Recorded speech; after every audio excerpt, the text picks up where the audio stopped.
الحمد لله رب العالمين والصلاة والسلام على النبي الحليم وعلى آله وصحبه أجمعين. برادران خیلی عزیز و گرامی، مادران و خواهران گرامی، امروز دویم روزی از دهه ذوالحجه هست. همه شما را به این روزهای بسیار پرثواب، بسیار یک روزهایی که حتی پیامبر نازنین گفتن مجاهد حتی ثواب اعمالش به اعمال امروزه حتی نمیرسد. تبریک و تهنیت میگویم و از الله بسیار مهربان دعاگو هستم که همگان ما و شما را توفیق عنایت فرماید که این روزهای بسیار خوب و خیر ما و شما بیهوده نگذرانیم و آن اجرها و ثوابهایی که در این دهه ذوالحجه هست الله مهربان دعا کنیم که خداوند از ثواب این ما و شما را برخوردار گردانه، با تا دهه ذوالحجه آینده را هم خداوند ما و شما را در حفظ امانش نگه داره. به جمیع برادرایی که در مسافرتند، سفرهای بابرار و سفرهای خوب خیر الله را دعا میکنم. به جمیع بیماری هایی که امروز مبتلای این بیماری هستند خداوند شفای کامل و شفای عاجل نصیب گردانه. به جمیع زندانی هایی که در زندانند خدای مهربان خلاصی از زندان و باز به خاندان به نزد زن و فرزندا رسیدن الله مهربان نصیبشان گردانه. و از الله مهربان دعاگو هستم که الله مهربان در این دیار ما، در این ملک ما خیر و برکت و فیضش را الله مهربان نصیب و روزی بگرداند. و همه ما را الله مهربان دعا میکنیم که خداوند باز هم محبت و اخلاص و میل ما و شما را به سوی دینش زیاد بگرداند. برادران عزیز و گرامی، بسیاری راستی انا خواهش ها هم هست ولی من خواستم پیش از در آمدن این دهه ذوالحجه برای شما صحبت داشته باشم، ولی این قدر گفتنی هم که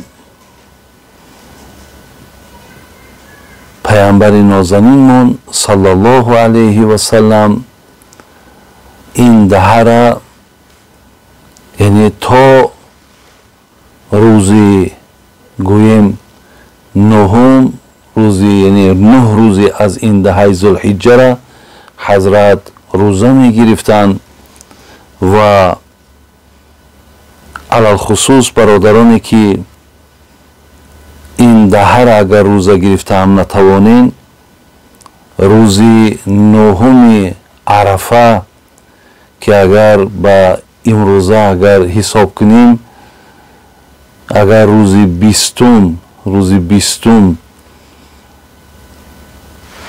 عید قربان اعلان کردن روزی 19 اگر یک روز پیش از عید قربان ما و شما روزه گیریم باز در این یک روز باز ثوابهای الهیده برادرای عزیز که مغفرت گناه ما و شما چه از آینده و چه از این گذشته شه الله مهربان وعده کرده است.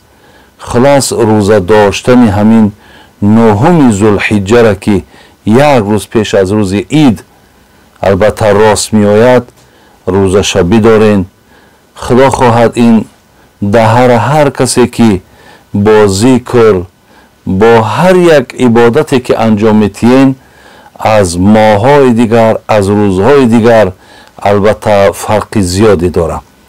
به این خاطر من در اطراف بیشتر خواستم مردمی که قربانی میکنین بسیاری از مسئله و مسائلی که امروزها زنگ میزنین و میپرسین درباره اطراف قربانی، من برای شما خواستم یک از بسیاری مسئله و مسائلی که شاید برای امروزه روزمره ما لازم است من برای شما گوش زد کنم.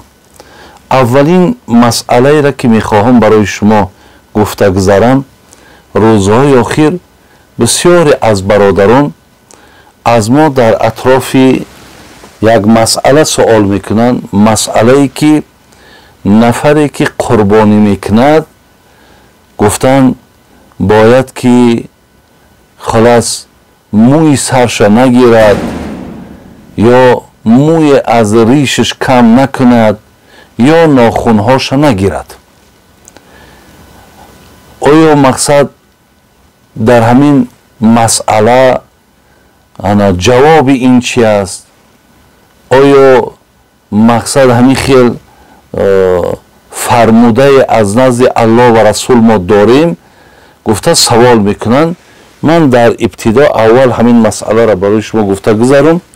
من برادران عزیز حدیثی را که جناب امام مسلم در رقم 1977 حدیث آورده است از ام سلمه رضی الله عنه ان النبی صلی الله علیه و سلم قال اذا رأيتم هلال ذي الحجة وأراد أحدكم أن يضحي فليمسك عن شعري وأظفاري.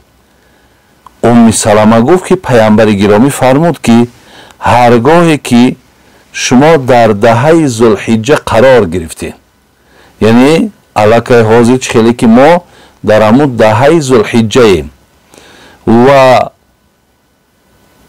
کسی که از بین شما اراده دارد که من حتما روز عید قربانی میکنم، یعنی این فقط اشاره به آدمای قربانی کنن، کسایی که قربانی میکنن. برای آدمایی که قربانی نمیکنن این حدیث هیچ به اونها ربطی نداره.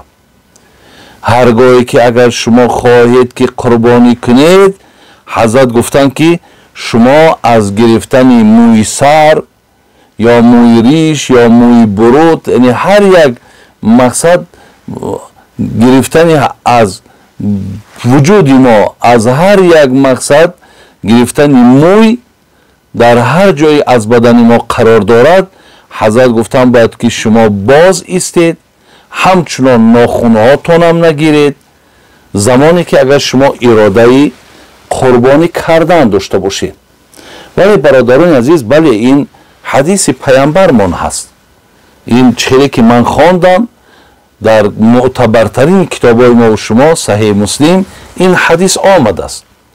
ولی برادران عزیز و گرامی، امام نووی رحمت الله علیه که با این کتاب معتبر شرح نویسانده است، از قول حضرت امام شافعی هم میارد و از دیگر علما هم در کتاب ها آمده است که خلاص بله این هر کسی که اگر امکانیت داشته باشد که همون ناخونش نگیرد، موی سرش نگیرد، یعنی از بدنش هیچ یک موی را کم نکند، اگر رعایت کرده تواند، خیر است، خوب است برادر عزیز، انشاءالله ثواب میگیرد.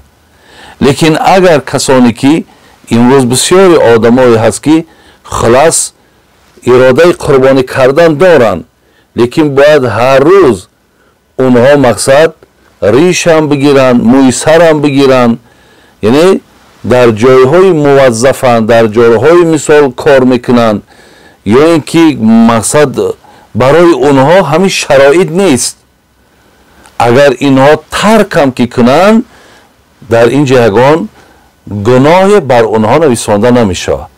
یعنی اگر این عمل برای انجام دادنش ده مقصد ثواب میگیری، اگر انجام هم که ندادی گناهگار نمیشه. یعنی یک امر مستحب است، یک امر مندوبه، یعنی با کردنش ثواب، با نکردنش برادران عزیز گناهگار نمیشیم.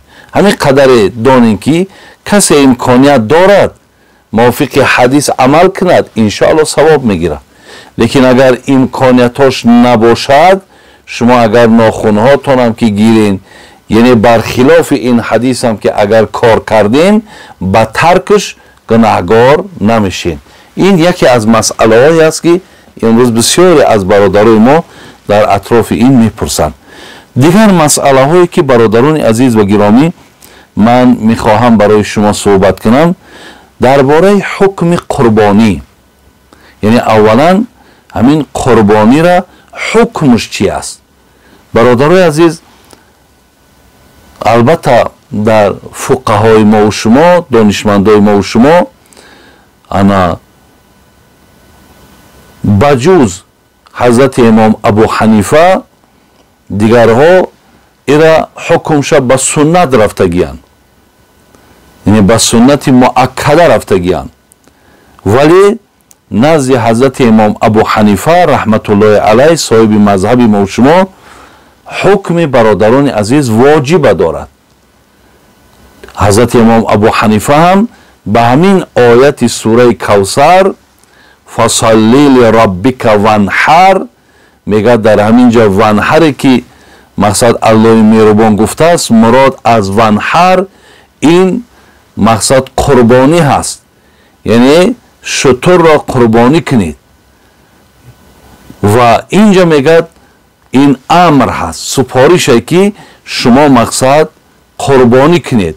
برای اینکه مادام امر هست، شما که مثال امر از جانب الله کشید حکمش واجب می شود.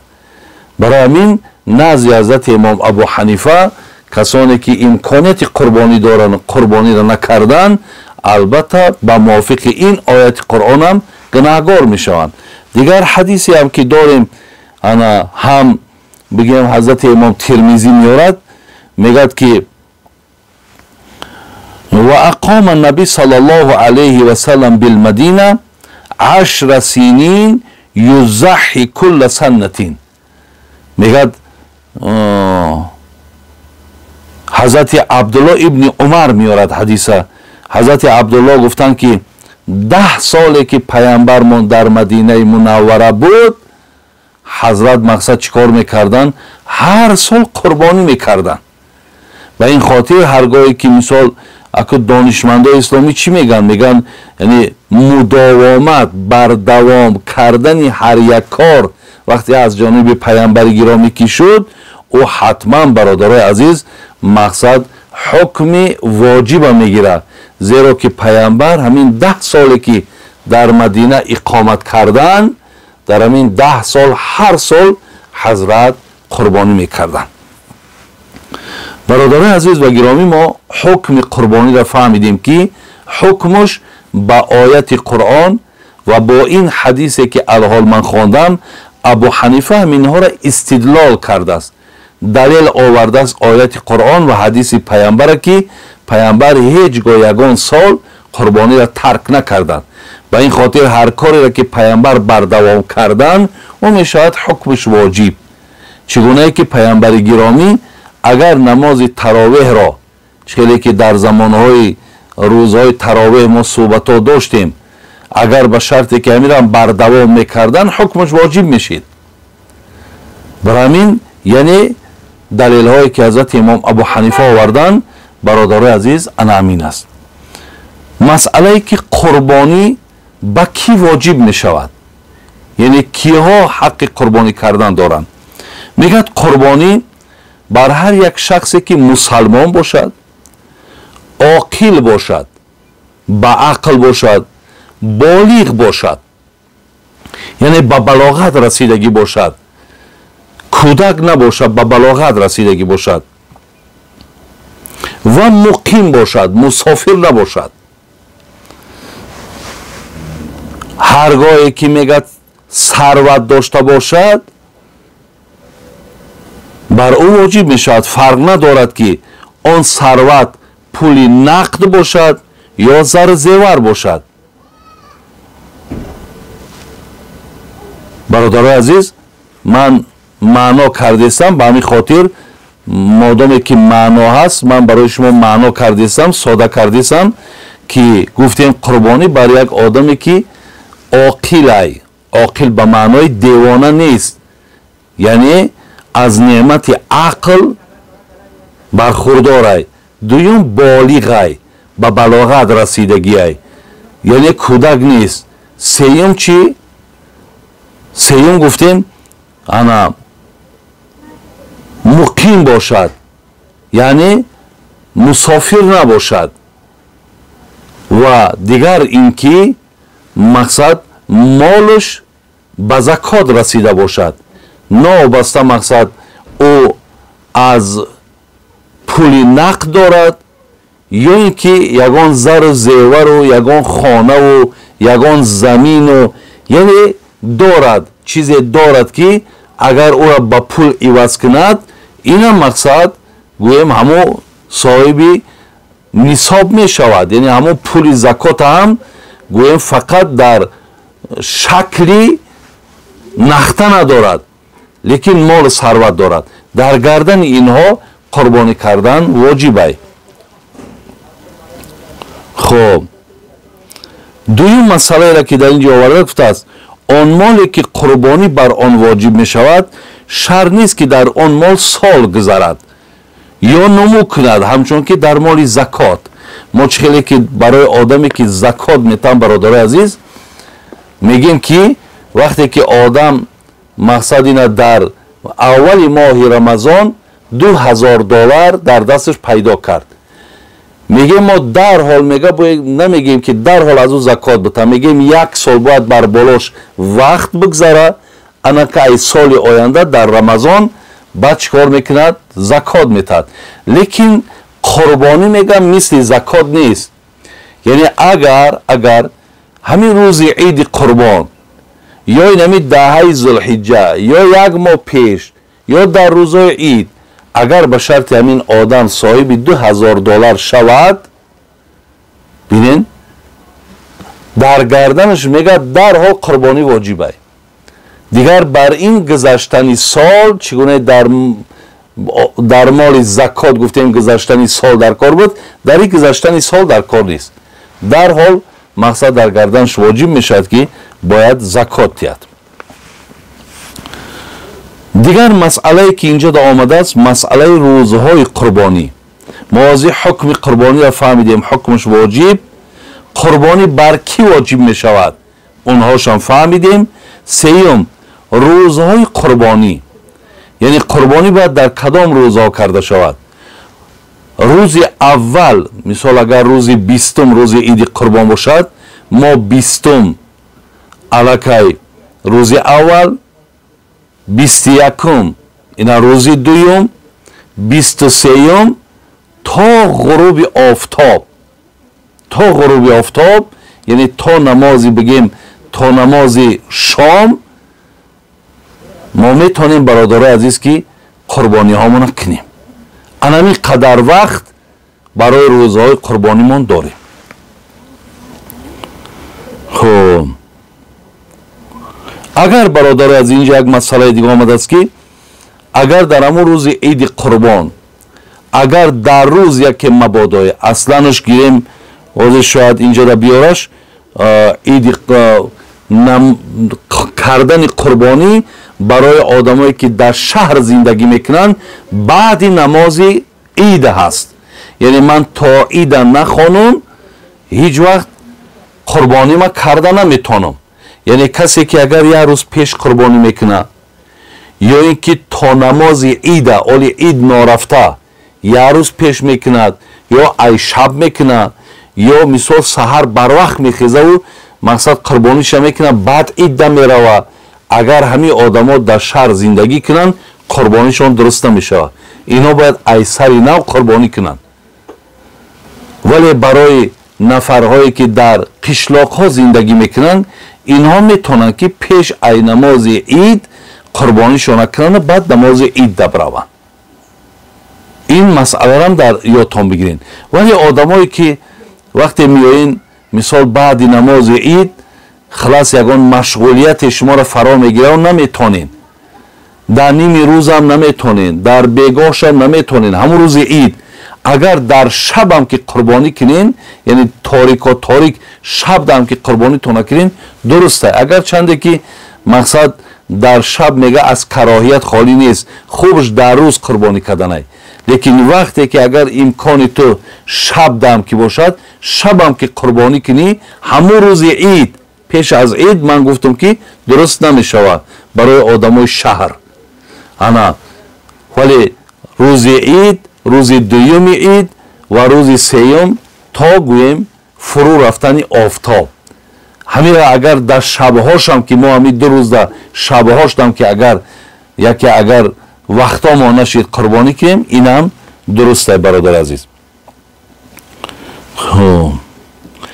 مسئله دیگر میگه یک نفری بود میگه که با او قربانی واجب شده بود ولی با سبب بی‌پروایی کرد، به اهمیتی کرد، یا اینکه در اول اون قدر میلش به قربانی پیدا نشید، یعنی بعدا فهمید که خیلی این قربانی ثوابش زیاد بود، لیکن روزهای عید تمام شده، مقصد 3 روز گذشت، 4 روز گذشت که بعد مقصد یکی ای فضیلت و برکت خیر یعنی آگاهی پیدا کرد.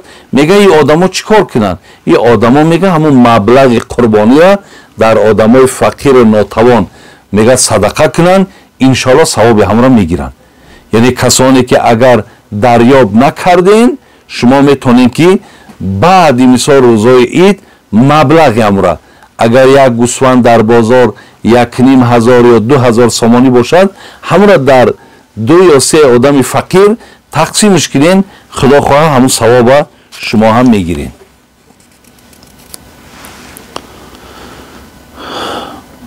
لیکن میگه باید دانست میگه که اگر شخص در روزهای قربانی با جای کشتن جانور قیمتی او را صدقه کرد قربانیش درست نیست.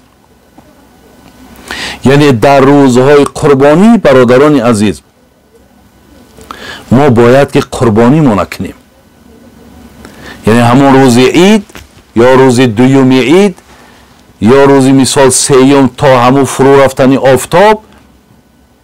من اینجا در حدیثی هست برادرای عزیز که بینین پیامبر ما گفتن که حضرت عایشه مادر ما روایت میکنه،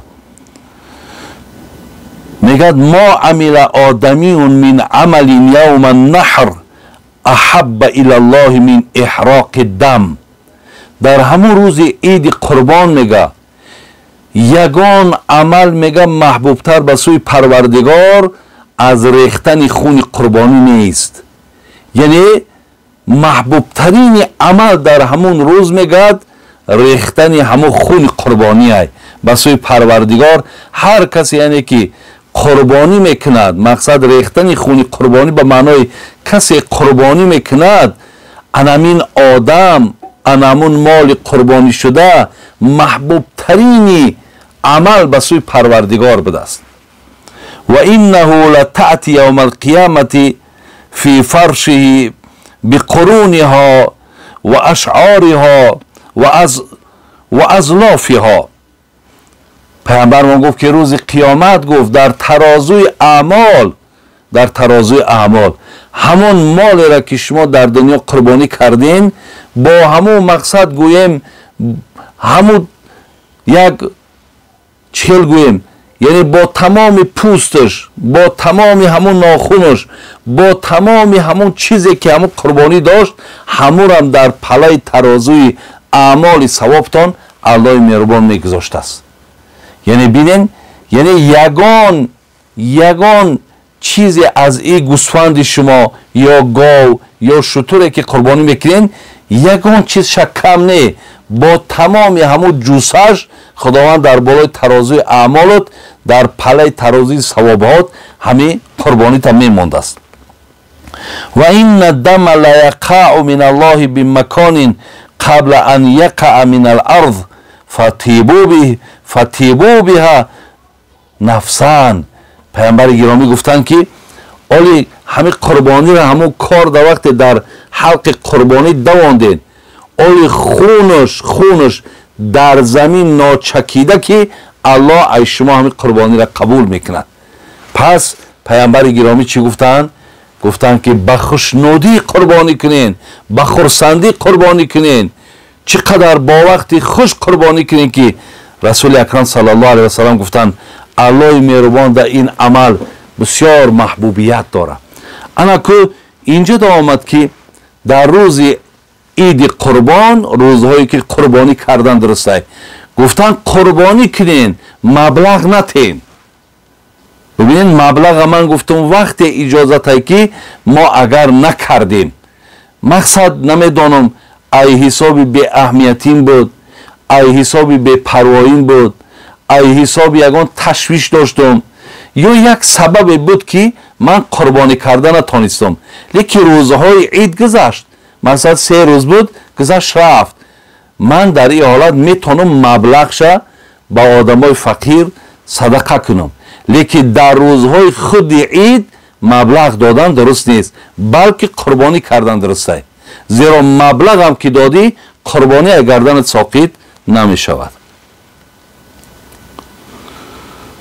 خب دیگر مسئله اومده است، میگه در ذمه بگیم در گردن یک شخص میگه از سال گذشته قربانی اگر مانده باشد، لیکن امروز میخواهد که همو قربانی سال گذشته شه ای گردنش ساقط کند. این هم برادر عزیز میتوند که قیمت همون مال در دست فقیرا و بیچارا بتن. بعضی آدمای هست برادر عزیز و گرامی که میخواهند که وقتی امسال درکدار شدن که قربانی اینقدر ثواب داشته، اینقدر اجر داشته است که پیامبر گرامی خودش با دست خودش در 10 سالی که در مدینه بود هیچگاه قربانی را ترک نکردن. میخواد که قربانی کنه. انا که این مردک مقصد سال گذشته مبلغ داشت، پولدار بود، لیکن نکرد. در گردنش اگر چند سالی که از قربانی مانده باشد، مبلغی همو را اگر حساب کند و تخمین مقصد اگر چنده که سال گذشتهش نداند که مال چند سوم بود، لیکن تخمین هر چیزی که از خودش برآورده اگر با مقدار همو در دست فقیرا و مسکینا بتد، همچنان است که این هم قربانی از گردنش ساقط و ثواب قربانی در نامه اعمالش نویسنده می شود. خب اینجا مسئله دیگر آمد، میگه یک شخص میگه با نیت قربانی حیوانی را خرید. نابسته او حیوان برادر عزیز باید ما بدونیم که مالهای قربانی این شتر هست و این مقصد گاو هست و این گوسفند هست یا بز هست. اینها مالهای قربانی هست. شتر از 5 سال کم نباشه، گاو ای 2 سال کم نباشه، گوسفند یا بز ای 1 سال کم نباشه. لیکن اگر گوسفند باشد که 6 ماه هست، لیکن میبینیم که در مقصد همو بزبلگیش بگیم یا در جوسش بگیم از 1 سال هیچ کمی نداره. هست گوسفندایی که انا بگیم نسل هاشون فرق میکنه. بعضی گوسفندایی هست که مثلا 6 ماه هست، لیکن از امی گوسفندای محلی که ما 1 ساله داریم در قد و قامت ممکن از اونها دم بلندتر باشن، از اونها دم فربه‌تر باشن. اینها هم درستن. یعنی 6 ماهی که اگر در قد و قامت و در گوشت و در پوست و در بگیم همون فربگی و بلندی و اگر از 1 سال بلند باشد و کمی نداشته باشد و یا قربانیش درسته برادر عزیز. اما که اینجا میگه یک نفر از همین مال یک مالی را خریدیم، خواه گاو خریدم من، خواه شتر خریدم، خواه مثال گوسفند خریدم. لیکن تقدیر الهی بود است و همین بنده مقصد ای دنیا گذشت. برادرای مسئله خیلی مسئله مهم ای، اینها را گوش کنین. انشاءالله اینها ممکن برای امروزتان، برای فرداتان در کار باشد. زیرا فکر میکنم که ما بسیاری از مسئله که از من برای شما میخوانم، شاید همتری مسئله ها را ما امکان پیدا کردن با طریق مثال انامین موعظه و با طریق اینترنت، یعنی با این طور کاملش نیاویم. برادر عزیز، برای این بسیار مسئله مهم است. میگه وقتی همون قربانی مال قربانی را خریدو، اولی تا عید نیامده، اولی روز عید در نارسیده که خداوند جانش گرفت. یعنی جان همین مرده را که اگر که مالش خریدگی تیاره خودش مرد بیچاره. همین بنده خدای دنیا گذشت. میگه در این صورت میگه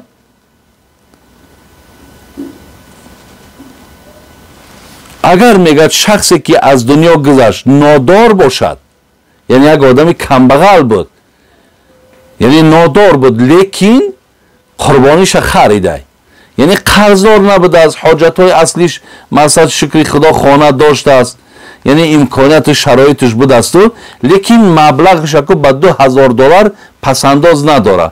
ممکن یک $500 داشت، ممکن $1000 داشت. گفت که میرم مقصد یک قربانی میکنم، خیلی انشاءالله ثواب زیاد داره. گفته رفت خریدو، لیکن تا قربانیش که خداوند جانش گرفت. آدمی نادار باشد. پس میگه به گردنی وارثاش میگه واجب است که مال را از نام او ذبح کنند.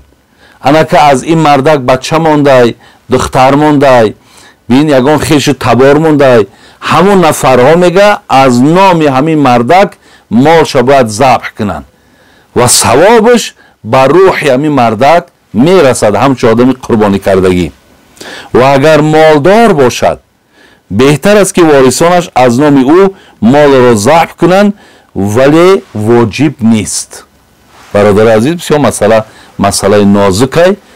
بینین میگه اگر آدمی مالدار در همین خیل صورت بیاید، یعنی دیدیم که در آدمی کمبغل، آدمی که آل مالش به زکات نرسیده، این خیل آدم برادر عزیز ای دنیا اگر بگذره، وارثاش باید حتما این قربانیش از ذبح میکنن به نام همون مردک.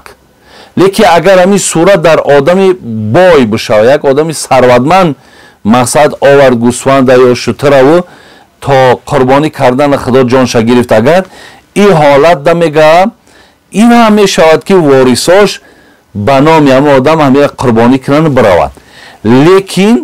لیکن چهل در گردن کمبغل واجب بود که باید قربانیش قربانی کنن، در گردن آدمی ثروتمند واجب نیست که مالش قربانی کنن.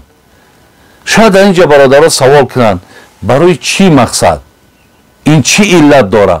زیرا برادرها شریعت بسیار یک الله مهربان که داریم، بسیار یک دین غمخوار که داریم، اینها به گردن آدم کمبغل قربانی را واجب نکرده بودند. مادامی که این آدم همون را در گردن خودش که واجب گردانده بود، به این خاطر شریعت میگه باید که قربانی شود. لیکن اگر مثال در گردن آدمی بای که واجب بود، مردک رفت خرید، مادامی در بین عذر پیدا شد که خودش ای دنیا گذشت، دیگر مالش قربانی هم که نکنن، خداوند از این ثروتمند دیگر در بالای قربانی نکردنش، یعنی در بالای اونه که چرا قربانی نکردی، الله را دیگر نمیپرسه. چهلی که یک مسئله را اینگه دیگر هم هست، میگه یک مرده که کمبغل قطع یک آدمی ثروتمند هر دوش بازار رفتن و خب مال خریدن برای قربانی آمدن. اگر آدمی کمبغل مال قربانیش که گم شود، اگر شریعت میگه باید رفته ایسری نو باید مال بخره، بیاره باید قربانی کنه، زیرا یک چیزی که در گردنش ضرور نبود وقتی ضرورش گرداندی الکی باید که ایره انجام بدی. انا اگر از آدم ثروتمند همین مالش گم شود، اگر شریعت مثال در گردن او دیگر واجب نمیگردانه، زیرا آنچه که به گردنش واجب بود او اداش کرد. این مسئله هم به خاطر آن میاد که یعنی آدمایی که فقیرین برادر عزیز، آدمایی که امکانیت ندارین، شما مقصد هیچ وقت پاتون به پای این آدما دراز نکنین. شما روین در خانه این مردمی که قربانی کردن از گوشت قربانی بخورین. خدای مردکای ثروتمند توفیق دهد که مثال از مالهای قربانیشون خانه شما در با گوشت تقسیم کنند. انا این است مثال آنچه که دلالتی که در شریعت داریم.